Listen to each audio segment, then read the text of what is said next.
If you post acquisition cost for your fixed assets and you know it is insured, then you can easily link insurance with the purchase invoice line. So in that case, you can post acquisition cost and insurance at the same time. So let's now go and explore inside the Business Central. So I will navigate to my fixed assets.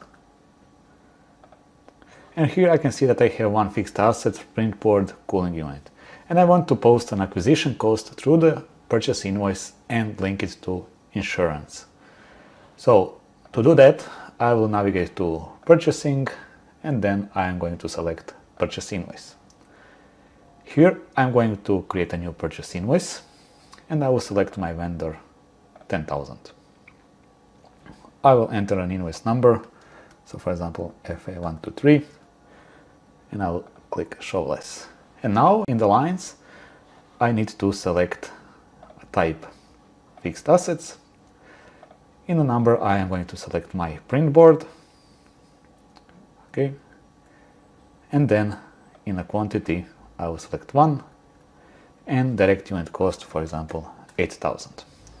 I will close fact boxes and now I need a way to link this to my insurance, and to do that I'm going to select personalize and I'm going to select my lines, add a field, and what I am looking for is insurance.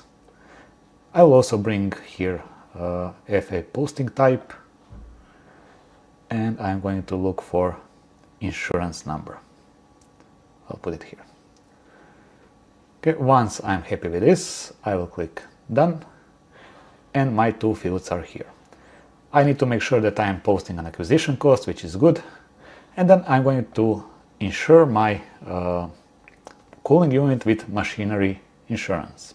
So I'm going to select one of my insurance policies. So this is my insurance, and now when I'm ready I can just go and post the invoice. So let's try to do that. I will post it. Yes. My invoice has successfully been posted. Okay, now my fixed asset is acquired and I posted the insurance. Where I can see this, so I will navigate to tell me and search for insurance.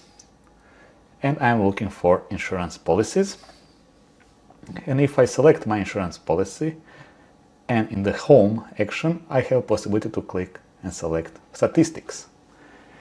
And here I can see that total value insured is 8,000, which is actually the amount of my purchasing of fixed assets.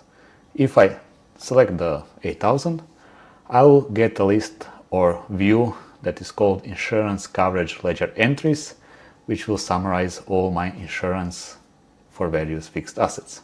So here how this field is calculated. And in that way you can track the total amount that is insured for your fixed assets.